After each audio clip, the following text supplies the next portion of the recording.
Votre présence, à vous toutes et tous, est importante, car elle démontre l'intérêt que vous portez au projet de l'association et autour, bien entendu, de la thématique de l'inclusion. Mais qu'en est-il aujourd'hui de l'inclusion? Quelques éléments de contexte d'abord. Le mot inclusion est désormais un terme fréquemment utilisé par le gouvernement français pour qualifier les évolutions attendues dans le secteur médico-social. Même si sa présence est quasi inexistante dans les textes législatifs, les pouvoirs publics exhortent les établissements et services médico-sociaux à la mise en œuvre de cette notion. On parle alors d'injonction d'inclusion. Le milieu dit ordinaire est souvent évoqué comme un idéal à atteindre, à opposer aux établissements médico-sociaux dont la rapporteuse de l'ONU exhorte à la désinstitutionnalisation. De ce fait, nous assistons à l'éclosion de nombreux dispositifs dits inclusifs, et ce n'est pas sans susciter des interrogations de la part des professionnels du secteur médico-social sur son effectivité, même si cela ne remet pas du tout en cause le bien fondé de son idéal social. Alors, quelle est la volonté de l'ADAMS derrière cela? Vous comprendrez que cette approche restrictive de ce concept ne nous convient pas à l'ADAMS. Tout d'abord, il faut rappeler que le terme d'inclusion n'est pas nouveau. Il date des années 2000, succédant au terme d'insertion et d'intégration.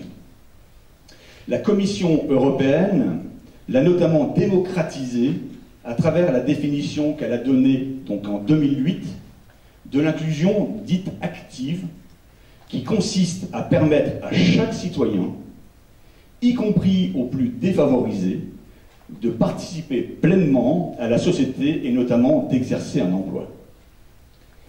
Alors, partant, mon propos, je le jalonne de deux questions. Le premier, il est utile de se le rappeler, quel est le contrat souscrit par notre pays? Parce que nous avons souscrit un contrat. On l'oublie parfois. C'est méconnu ou parfois même inconnu. Et deuxièmement, qu'est-ce qu'être inclusif? Et je fais une distinction fondamentale, sur laquelle je reviendrai tout à l'heure bien sûr. Faire de l'inclusion n'est pas être inclusif. Ça me paraît décisif. Et ça explique aussi pourquoi actuellement on assiste à une forme de fièvre inclusionniste dont on ne mesure pas quelquefois les dommages. Alors je crois qu'il n'y a pas aujourd'hui de volonté stricto sensu d'enfermement. Mais le terme inclusion fait problème. Moi je ne l'utilise plus. Je l'ai utilisé, je ne l'utilise plus parce qu'il fait problème. Vous l'avez dit, il a été introduit, voilà, très bien. On lui a donné une définition qu'il n'a pas. On a remplacé le terme intégration par le terme inclusion. Integrare, en latin, c'est mettre un élément extérieur dans un ensemble. C'est incorporer, c'est ça que ça veut dire. Includere, inclusion, c'est mettre un élément dans un ensemble. Écoutez bien la suite. C'est ça la définition première. Auquel il n'appartient pas et dont il est susceptible de perturber les propriétés. Voilà ce que veut dire inclusion. Vous pouvez le vérifier. Vérifier l'inclusion dentaire. C'est une dent qui est prise dans la mâchoire osseuse et qu'il faut désincarcérer. Vous savez, souvent, c'est les dents de sagesse qui est ce mauvais tour. Vous regardez en verrerie, on parle d'une inclusion quand il y a une imperfection dans le verre. Regardez en métallurgie. Regardez en cytologie ou en obstétrique, une inclusion fétale, etc. On a l'impression qu'on ne partage plus la même chair et qu'il n'y a pas un sang d'une pareille couleur qui coule dans des veines. C'est le même. C'est le même, nous sommes des variations sur ce thème.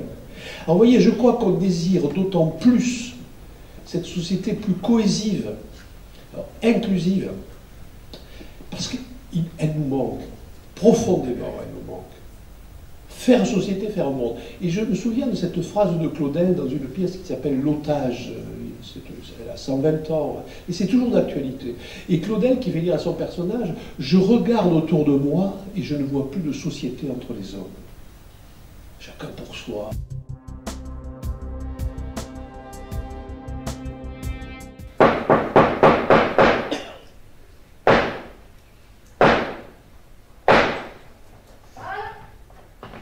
Allô Catherine?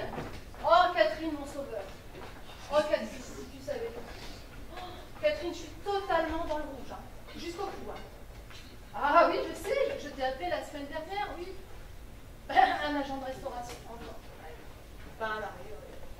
Ah puis alors là, on en a pour des semaines, des semaines. Bon, tu connais mon contexte, hein. 2500 repas par jour. Alors, on n'a pas le choix, Catherine.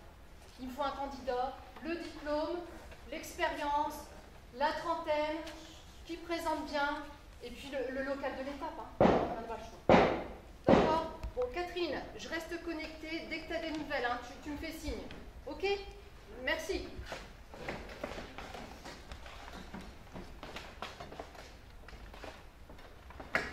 Madame Aigu, Monsieur Rondeau, chargé d'insertion. Alors, j'accompagne des personnes en situation de handicap et... La mobilité, c'est quoi? Ah, c'est être à l'heure. Et Monsieur Decaune, être mobile, c'est pouvoir se déplacer jusqu'à l'entreprise. On est d'accord.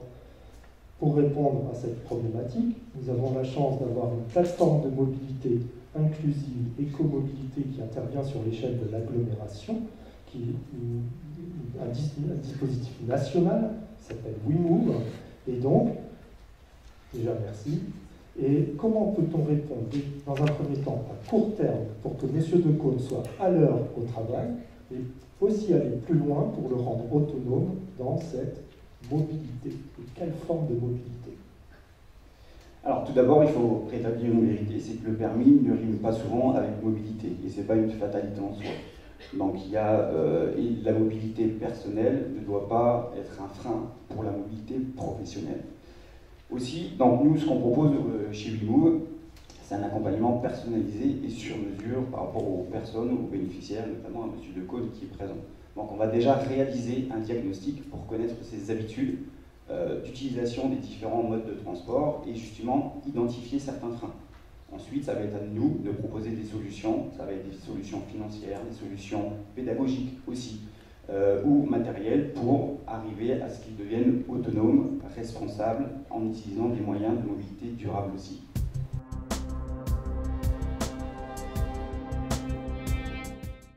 Les droits de l'homme, la Convention relative aux droits des personnes handicapées et la loi française sacralisent le droit au logement. Tout le monde a le droit à un logement. Mais sait-on toujours de quoi il s'agit précisément dans la notion de besoin en logement? Pourquoi parle-t-on tantôt de logement et tantôt d'habitat? Souvent confondu, le logement et l'habitat sont complémentaires mais pas identiques. Alors on va commencer par quelques définitions. Selon le petit Robert, le logement est un local à usage d'habitation, alors que l'habitat, c'est l'ensemble des conditions relatives à l'habitation, au logement. Et on évoque ici les commerces, les services et les espaces publics. L'habitat n'est donc pas seulement constitué d'éléments matériels, 4 murs, un toit, un nombre de pièces, etc. Et il comprend aussi tout son environnement et toutes les interactions sociales qui peuvent s'y rattacher. Si on veut aller un petit peu plus loin dans les définitions, l'Encyclopédie Universalis définit l'habitat ainsi. L'habitat n'est pas qu'un toit-abri, foyer ou logis, mais un ensemble socialement organisé. Il permet à l'homme de satisfaire ses besoins physiologiques, spirituels, affectifs. Il le protège des éléments hostiles et étrangers. Il lui assure son épanouissement vital. L'habitat intègre la vie individuelle, familiale, dans les manifestations de la vie sociale et collective. Habiter, selon le philosophe Martin Heidegger, c'est être présent au monde et à autrui. Le mot habiter se différencie de se loger par la sensation d'être chez soi. Justement, Monsieur Moumou, qui est habitant du quartier, On souhaitait pouvoir vous inviter aujourd'hui. Oui. Est-ce que vous êtes content de Oui, vivre dans votre quartier? Oui, le quartier, oui. Vous sentez bien chez vous, quoi? Oui, chez vous, oui. Ouais. Et quand on préparait, qu'est-ce qui vous plaît dans votre quartier? Bah, on fait les concerts, on fait les jeux, on fait un peu tout. Donc en fait, vous donnez un coup de main, c'est ça, pour l'organisation? Vous montez sur scène? Oui, un peu sur scène. Ah oui, super. Et du coup, alors, est-ce que vous trouvez qu'il y a des problèmes dans votre quartier? Non, ça va, on a des voisins, tout ça. D'accord. Et les voisins, vous les connaissez bien, vous avez de bonnes relations avec elles? Oui. Ouais. Donc en fait, quand quelqu'un a une difficulté, comme Madame Bétain le disait, vous vous aidez, quoi? Oui, nous aidez, oui.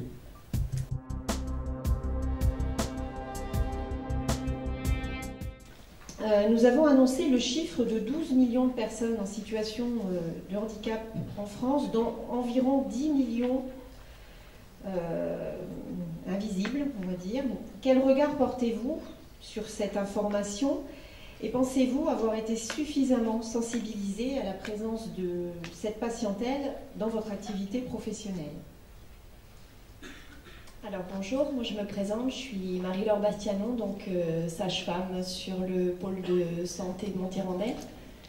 Donc non, je n'ai pas du tout été sensibilisée au handicap ni au suivi gynécologique des femmes dans ces situations. Donc c'est vrai que ça peut être un petit peu compliqué et je ne pensais pas qu'il y avait autant de personnes concernées. Donc je suis assez surprise de ce chiffre en fait. Bonjour, Jean-Christophe Bell, je suis médecin à Montier-en-Der. Et puis j'ai une double casquette, je suis aussi médecin coordinateur à la DAMS à Pelmontier. Donc la sensibilisation, je dirais, de par ma double casquette, je l'ai. Et ça m'étonne quand même qu'il y ait autant de personnes qui soient en dehors du système de soins et de prise en charge. La situation sur le secteur est quand même particulière avec la DASM, avec la Fondation. Je pense que lorsqu'on travaille ici, on est forcément sensibilisé, confronté à une population de personnes en situation de handicap. Alors quel problème vous rencontrez ou vous avez rencontré pour vous faire soigner? J'ai eu de gros problèmes de santé, j'ai eu des opérations et tout. Il y a beaucoup l'infirmière et le service d'accompagnement qui m'ont aidé et le foyer d'hébergement. Est-ce qu'il y a d'autres difficultés que vous rencontrez pour vous faire soigner? Surtout d'aller voir des médecins. Oui, donc ça c'est votre difficulté. Voilà. J'ai pas l'habitude d'aller en voir et tout. Maintenant, je consulte plus souvent. D'accord. Et vous arrivez à trouver tous les médecins dont vous avez besoin? Certains, oui. Mais pour l'instant, j'ai peu de médecins traitants. D'accord. Vous n'avez plus de médecin traitant depuis longtemps? Il y a au début d'année. Alors, de quoi auriez-vous besoin pour encore mieux vous faire soigner, Juliette? Surtout de trouver un médecin traitant et avoir mon traitement que j'ai d'habitude. Et je vois quelques spécialistes pour mes problèmes de santé. Le deuxième invité du territoire, donc Quentin Charpentier, qui donc musicien à l'Espace Arc-en-Ciel à la Pays de l'Aube, qui est un établissement qui a fait le choix audacieux et rare d'ouvrir un ESAT artistique dont le slogan est « La musique est notre métier ». Nous avons donc la chance d'accueillir Quentin, que nous connaissons. Et donc je vais te poser quelques questions. Est-ce que tu peux nous rappeler quel est ton parcours? Donc tu étais à l'IME depuis Pelmontier? Oui, tout à fait. Depuis maintenant, maintenant ça fait 5 ans que je suis parti. J'ai vécu 6 ans en IME et 1 an en ESAT de l'Hérault. D'accord. Et comment est-ce que tu es arrivé à la musique? Qu'est-ce qui t'a donné envie d'en faire? En fait, dans ma vie personnelle, depuis tout petit, j'ai toujours aimé la musique et que Et ben, depuis quelque temps, j'arrêtais pas d'écouter aussi, et après, ça m'a tellement donné envie d'en faire, et mon rêve, c'était de devenir musicien notamment. Et puis depuis quelque temps, et ben, dès ma majorité, et ben, mon rêve s'est réalisé parce que j'avais enfin eu la possibilité d'en faire. Et après, depuis quelque temps après, avant de partir de l'IME, on m'a mis aussi avec la petite troupe de Jean-Luc à l'époque. Oui, c'est grâce à eux que j'ai pu intégrer la vie artistique et que j'ai vraiment apprécié ces moments-là. Et que notamment, certains encadrants de l'IME m'ont parlé de cette ESAT où je suis actuellement et qu'effectivement, c'était vraiment ce que j'aimerais faire. En tant qu'animatrice culture et communication, donc tu as travaillé sur la protection des œuvres et la protection du statut d'artiste. Est-ce que tu peux nous rappeler un petit peu comment est arrivé ce sujet et comment tu es arrivé à ces travaux? Oui. Alors, il se trouve que comme la vidéo le montre très bien, et puis comme vous avez toutes et tous pu le constater à l'entrée aussi, la Dame, c'est quand même un vivier de créativité et un lieu d'inspiration pour les personnes qui sont accompagnées par les différents services et établissements. Donc c'est vrai qu'à peine arrivé, c'est la première chose que, en tout cas, moi j'ai remarqué avec cette sensibilité-là pour l'art et la culture. Alors, première question, en quelques mots, depuis quand existe la petite troupe et d'où est venue l'idée? Alors, la petite troupe existe depuis 2011 et elle est née de mon hébergement chez Frédéric et Sophie Régnance, avec qui nous avons beaucoup parlé d'inclusion déjà à l'époque. Comment fait-on pour aller vers les autres?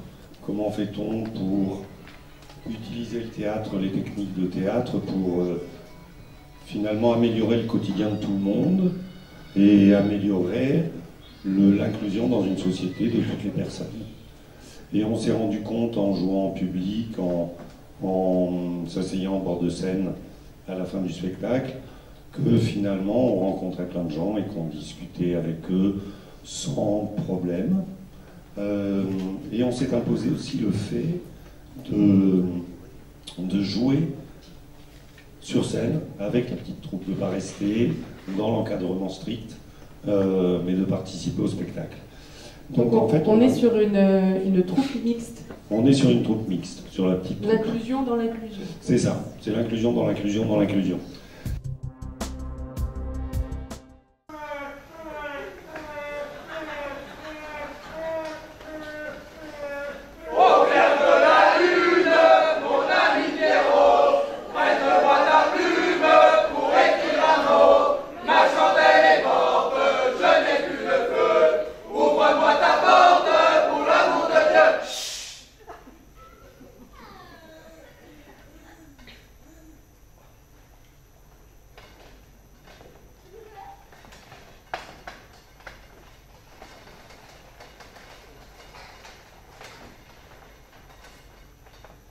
Le temps passe.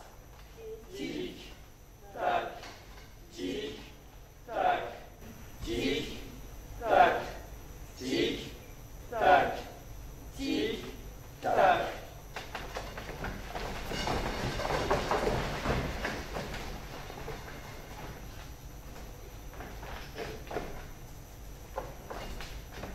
Un an passe. 2 ans passent. Nouvelle famille d'accueil. 3 ans passent. 4 ans passent.